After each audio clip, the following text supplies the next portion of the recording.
오늘은 신년 특별 새벽기도의 관계로 기도회는 평소보다 짧게 진행하도록 하겠습니다. 우리 양옆을 바라보시며 이렇게 인사하도록 하겠습니다. 특별 새벽기도회에 승리합시다. 또 한번 인사할까요? 수요 기도회도 승리합시다. 맞습니다. 우리는 지금 기도회, 이 기도 자리에 모였습니다. 기도하기 위해서 우리는 새벽에도 모이고요. 그리고 오늘 수요 기도회도 이렇게 모였습니다. 우리는 기도하는 자리라면 우여돈 등 더욱더 사수해야 됩니다. 왜 그렇습니까? 기도는 우리의 호흡이기 때문입니다. 저는요 23살 군대를 전역하자마자 사역을 시작을 했습니다. 거기서 있었던 일이었는데요. 그때 제 이제 유초동부 부장지사님을 맡으셨던 지사님이 제게 이렇게 질문을 하더라고요. 전도사님, 면허는 있습니까? 운전면허는 있습니까? 질문을 하더라고요. 저는 없다고 말했습니다. 아시겠지만 운전면허를 따려면 총 3가지 시험을 쳐야 됩니다. 첫째는 필기 시험을 통과해야 되고, 그 다음은 기능 시험, 그리고 마지막엔 실기 시험까지 해야 됩니다. 제가 근데 필기 시험과 기능 시험까지는 잘 했는데 이 실기를 아직 하지 못했기 때문에 운전면허증이 없다고 말을 했습니다. 그랬더니 지사님이 씩 웃으시면서 이렇게 말씀을 하시더라고요. 전도사님, 이 세상에는 2종류의 사람이 있습니다. 첫째는 운전할 줄 아는 사람이고, 또 하나는 운전할 줄 모르는 사람입니다. 전도사님 앞으로 사역하시려면 운전은 필수입니다. 필수. 이렇게 말씀을 하시더라고요. 저는 이걸 들으면서 이런 생각이 번뜩 들었습니다. 우리 그리스도인들도 마찬가지겠구나. 그것은 무엇이냐면, 저도 이 세상에 그리스도인들이 2종류의 그리스도인이 있다고 생각을 합니다. 하나는 기도하는 그리스도인이고, 또 하나는 기도하지 않는 그리스도인입니다. 여러분, 우리가 아무리 성경을 많이 읽고 제자 훈련을 받는다 할지라도 기도하지 않는 그리스도인은 그리스도인이 아닙니다. 우리가 아무리 제가 운전면허를 따려고 필기시험도 통과를 하고 기능시험을 통과를 했지만 실기시험을 통과하지 못했더니 면허증을 딸 수 없었습니다. 마찬가지로 우리도 성경을 아무리 많이 읽고 많이 훈련받았다 할지라도 기도가 내가 살아가는 내 삶 속에서 이루어지지 않는다면 그거는 진짜 그리스도인이라 할 수 없는 것이죠. 그만큼 기도는 우리 그리스도인들에게 정말로 중요합니다. 사실 오늘 말씀을 전하는 저도 이 기도라는 주제에 대해 참 부끄럽습니다. 왜냐하면 기도는 하면 할수록 느끼지만 기도가 내 힘으로 하는 것 같지만 사실 그렇지 않다는 것을 많이 느끼기 때문입니다. 기도해 보신 분들은 아시겠지만 기도란 게 그렇습니다. 참 기도가 잘 됐으면 좋겠지만 내가 아무리 몸을 흔들고 기도를 하려고 부르짖어도 기도가 막히는 것 같은 그런 느낌이 드는 날도 있는가 하면, 또 어떤 날은 아버지 이름 한 번만 불러도 하나님께서 감동을 주시고 눈물을 주시고 기도를, 은혜를 정말로 폭포수처럼 흘려주실 때가 있습니다. 그렇기 때문에 저는 이 기도도 하나님의 은혜로만 할 수 있다고 믿습니다. 아멘이십니까? 사랑하는 성도 여러분, 저는 여러분들과 함께 이 다니엘을 통해서 기도에 대해 나눠보려고 합니다. 저는 다니엘이 우리 기도의 기초, 모범을 정말 잘 보여준다고 생각을 합니다. 물론 우리 예수님만큼 우리에게 기도의 모범을 잘 보여주신 분은 없지만 다니엘 역시 우리 그리스도인들이 어떻게 기도를 해야 하는지 잘 보여준다고 생각합니다. 그래서 저는 여러분들과 함께 이 다니엘의 기도의 방법을 3가지로 나누려고 합니다. 그래서 오늘 이 시간 말씀을 사모하시며 아멘으로 나아갔을 때에 하나님께서 우리의 기도를 들으시고 응답하는 역사가 있기를 주님의 이름으로 소원합니다. 자, 그럼 첫째로 다니엘은 어떻게 기도했는가 따라하십시오. 규칙적인 기도. 한 번 더 따라할까요? 규칙적인 기도. 그렇습니다. 기도는 규칙적인 기도를 해야 합니다. 아무 때나 기도를 하는 것이 아닙니다. 필요할 때만 기도하는 것이 아닙니다. 다니엘은요 정해진 시간에 규칙적으로 기도를 했습니다. 신앙의 선배들이 기도를 괜히 식사 시간에 비교하는 것이 아닙니다. 매일매일 규칙적으로 기도해야 하는 것이죠. 하나님께 쓰임받는 사람들이 공통점은 다 이렇게 규칙적으로 기도했다는 사실입니다. 여러분, 뉴스를 보십니까? 저는 뉴스를 보면 참 무섭습니다. 사람들이요 자기가 높은 자리에 오르려고 서로 물고 뜯고 싸웁니다. 서로의 약점을 공격하고 그래서 서로를 끌어내립니다. 그래서 어떤 정치인들은 자기가 높은 자리에 올라가려고 했다가 승승장구를 하기도 합니다. 하지만 그 끝에 꼬리 하나 잡히면은 그 정치 인생이 망가지기도 하고 심하면 감옥까지 가더라고요. 제가 지금 정치 이야기를 하고자 하는 것이 아니라 우리가 읽은 본문 다니엘이 딱 그런 상황입니다. 다니엘은 권력의 중심지에서 완벽한 정치적 함정, 정치적 위기에 처해 있습니다. 여러분, 다니엘에 대해서 알고 있는 것이 있습니까?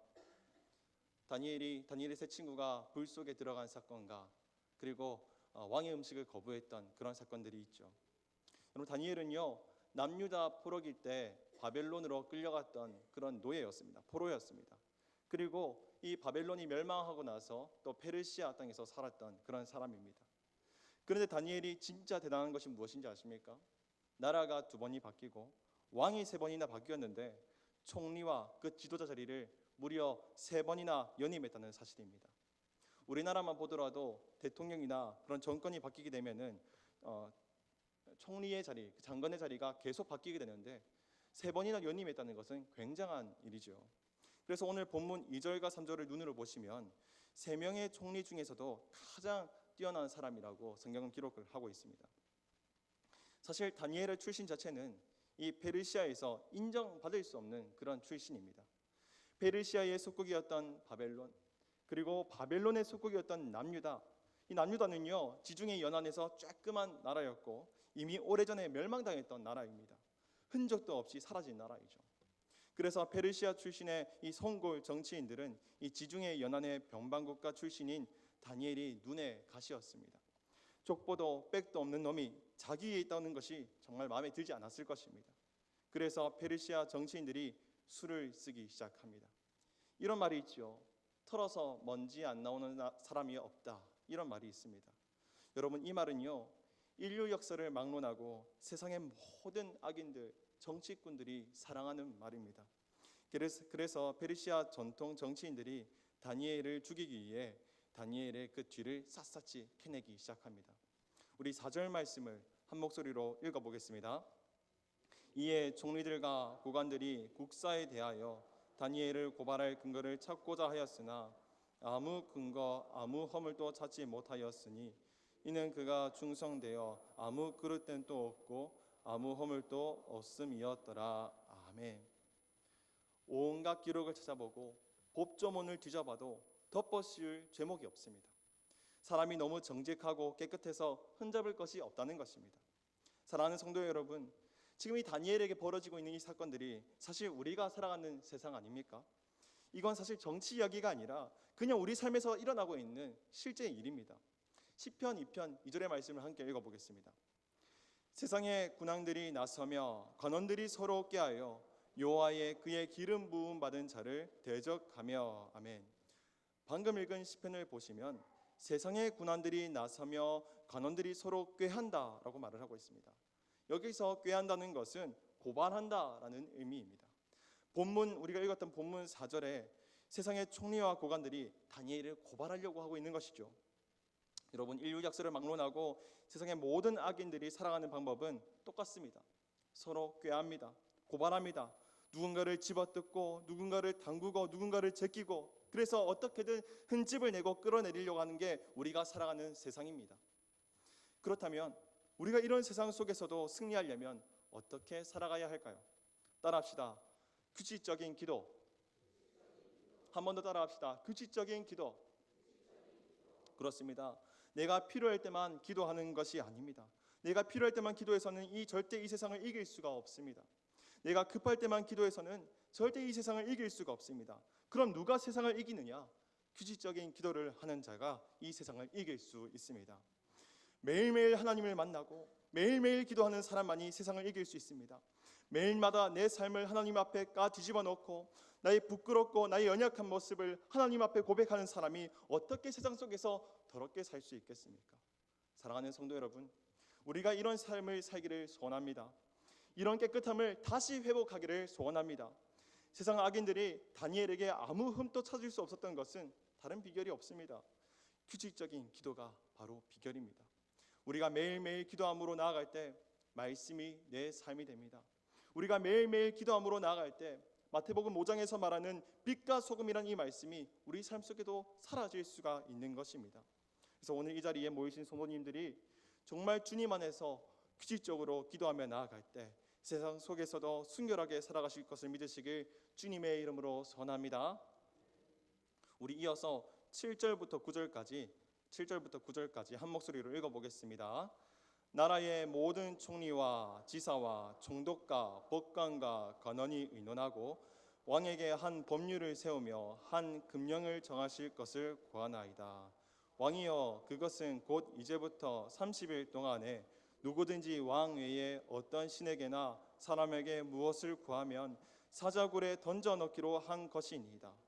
그런즉 왕이여, 원하건대 금령을 세우시고 그 조서에 왕의 도장을 찍어 메대와 바사에 고치지 아니하는 규례를 따라 그것을 다시 고치지 못하게 하옵소서 하매, 이에 다리오 왕이 조서에 왕의 도장을 찍어 금령을 내니라. 아멘.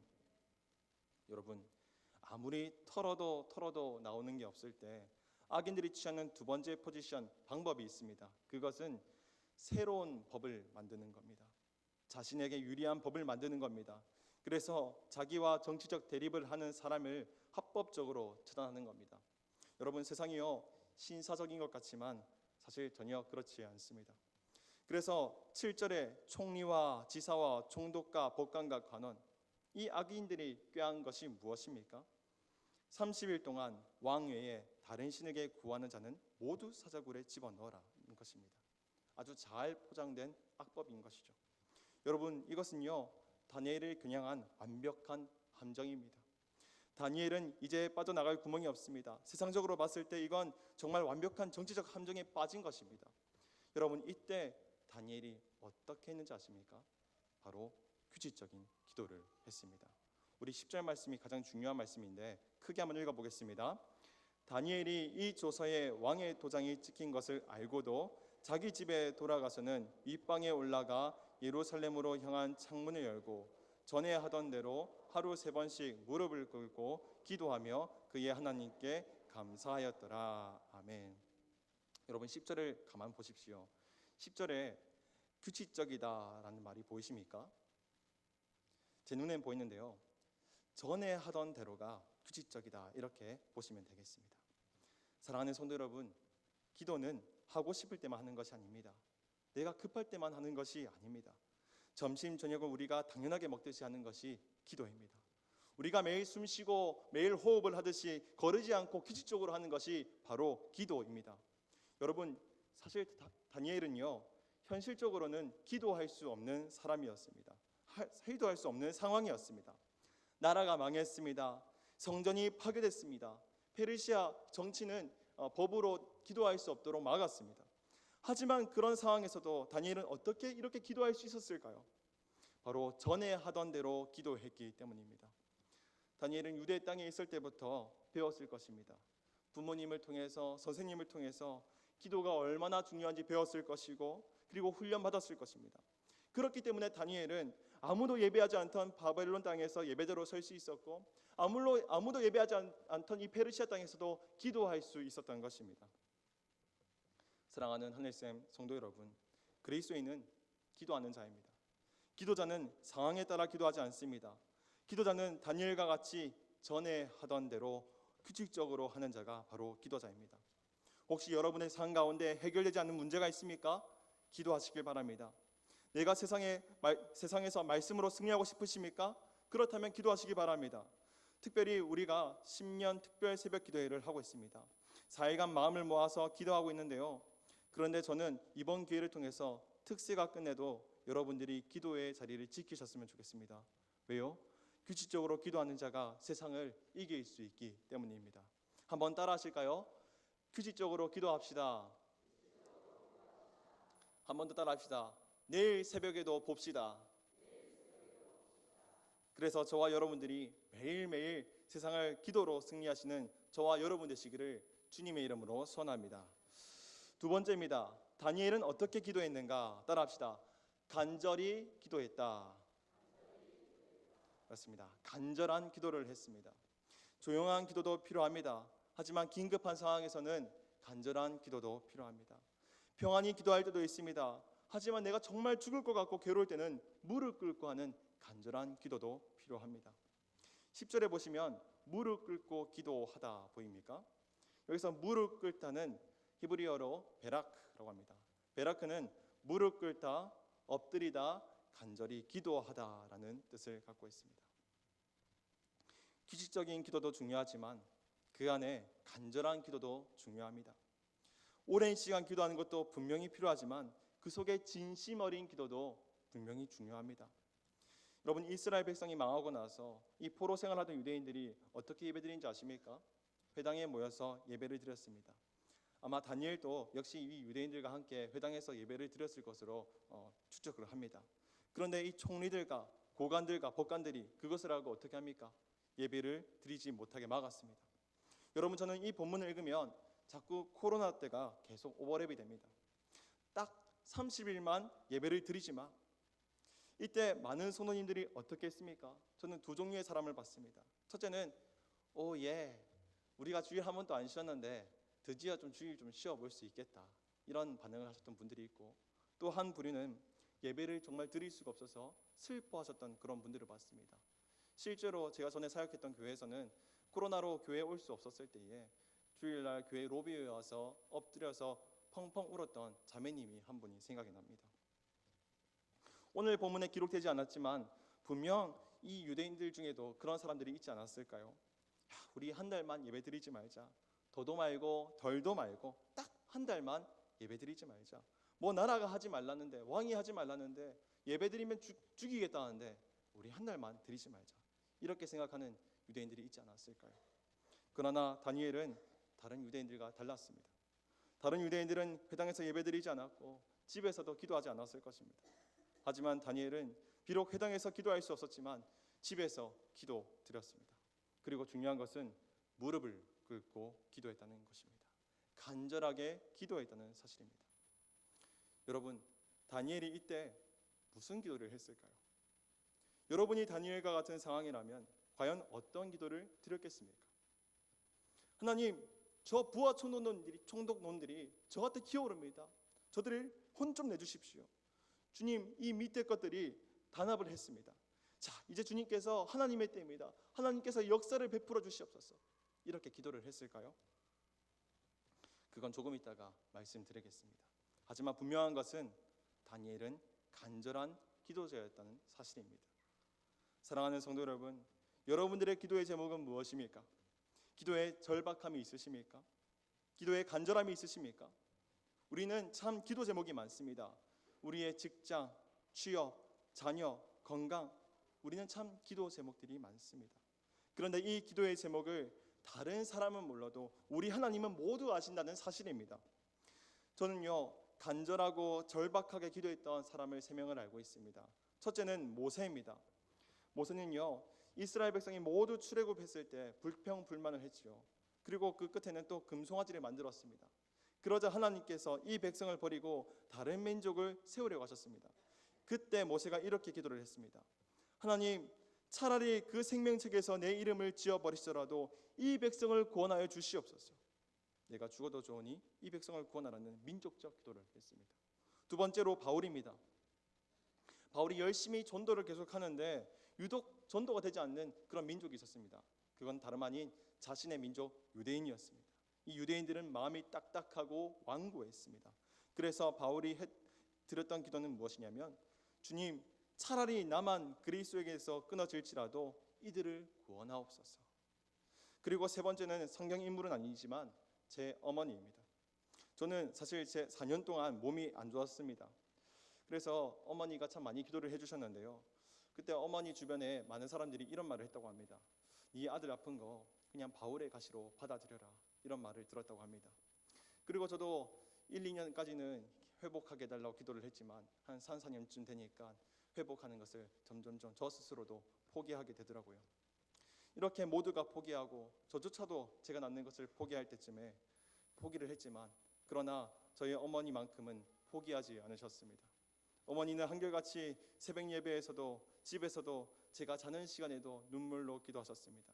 그렇게 이어진 기도는 4년째 되던 해에 이루어 주셨고 지금은 이처럼 깨끗하게 건강하게 회복할 수 있었습니다. 사랑하는 하늘샘 성도 여러분, 여러분들에게는 어떤 간절한 기도 제목이 있으십니까? 가정의 문제입니까? 직장의 문제입니까? 아니면 건강의 문제입니까? 간절히 기도하십시오. 그러면 하나님은 들으십니다. 나의 문제보다 크신 하나님께서 우리가 간절히 기도할 때 모든 문제를 해결해 주실 것을 믿으시길 주님의 이름으로 소원합니다. 그리고 특별히 기도 제목이 있으시거든 저기 뒤에 있는 중보 기도함에 기도 제목을 꼭 넣어 주십시오. 모세처럼 기도하겠습니다. 바울처럼 기도하겠습니다. 함께 기도할 때 기도는 힘을 발휘합니다. 저는 어머니께 기도의 빚진 자입니다. 이제는 제가 그 빚진 것을 흘려 보내야 되지 않겠습니까? 기도 제목이 있으시다면 꼭 중보 기도함에 넣어 주시길 바랍니다. 이제 마지막 세 번째입니다. 자, 다니엘의 기도 이 세 번째 나누기 전에 한번 복습을 하겠습니다. 다니엘의 기도 첫 번째는 무엇이었습니까? 맞습니다. 규칙적 기도였습니다. 두 번째는 무엇입니까? 간절한 기도입니다. 그리고 이제 세 번째 따라하십시오. 중심 있는 기도. 한 번 더 따라하겠습니다. 중심 있는 기도. 그렇습니다. 규칙적인 기도 중요합니다.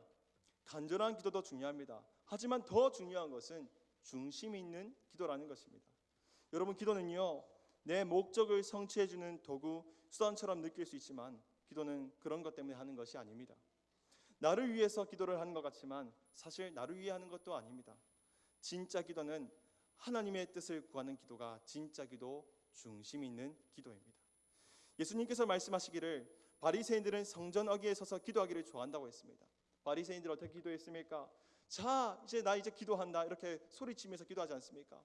하나님, 저 이렇게 주님께 열심히 기도합니다. 새벽부터 나와서 주님께 기도를 했고 또 주님께 아침부터 이렇게 제단에 성전을 쌓았고 또 예배하러 오는 이 길 가운데 또 구제 헌금도 했습니다. 주님, 저 이렇게 열심히 신앙생활을 하고 있습니다.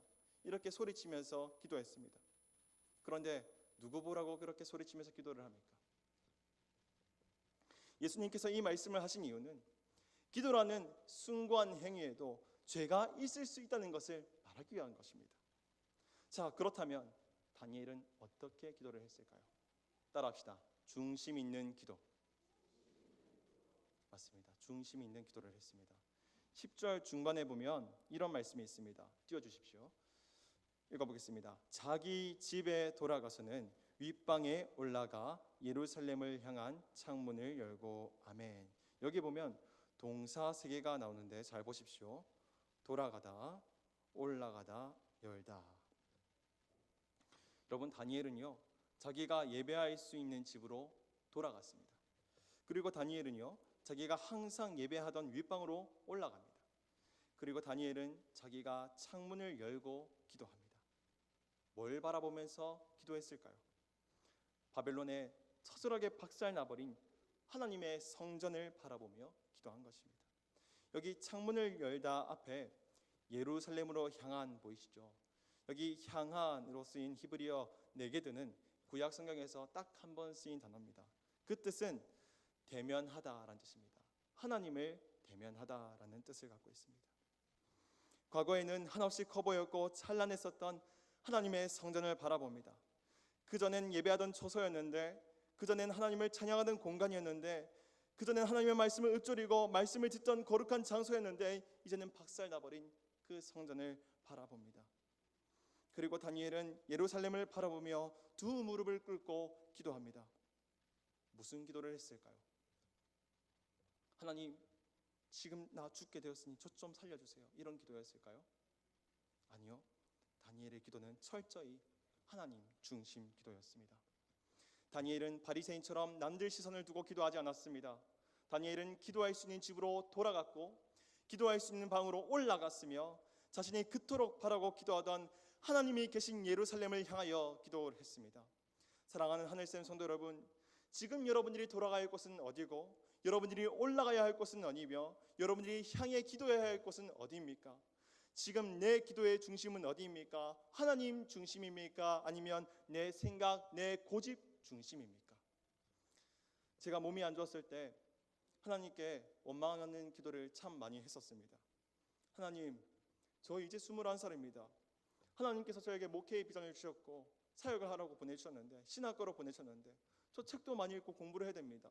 근데 왜 이렇게 몸을 나쁘게 하셔서 책도 못 읽게 하시고 공부를 못하게 하십니까? 이런 원망스러운 기도를 참 많이 했었습니다. 그런데 하나님께서 제 기도의 내용을 점점점 바꾸시는 것을 저는 경험을 했습니다. 그리고 그 기도의 끝엔 하나님께서 이렇게 기도하게 하시더라고요. 그럼에도 불구하고 하나님을 찬양합니다. 그럼에도 불구하고 하나님을 예배합니다. 예수님께서 겟세마네 동산에서 마지막에 이렇게 기도하셨던 그러나 내 뜻대로 마시옵고 주의 뜻대로 하옵소서. 아멘. 말씀 정리하겠습니다. 오늘 저는 다니엘의 기도라는 제목으로 기도의 세 가지 기본을 나누었습니다. 첫째는 규칙적인 기도이고, 두 번째는 간절한 기도이며, 세 번째는 중심 있는 기도입니다. 여러분, 이 기도의 세 가지 원칙을 꼭 지키시길 바랍니다. 하나님은요, 기도하는 사람을 사용하시지 기도하지 않는 사람을 사용하지 않습니다. 그래서 저와 여러분들이 정말 다니엘처럼 기도할 때 하나님을 경험하고 세상에서 승리하시는 모든 하늘샘 성도 되시기를 주님의 이름으로 소원합니다. 자, 이제 들으신 말씀을 가지고 함께 기도했으면 좋겠습니다. 이제 다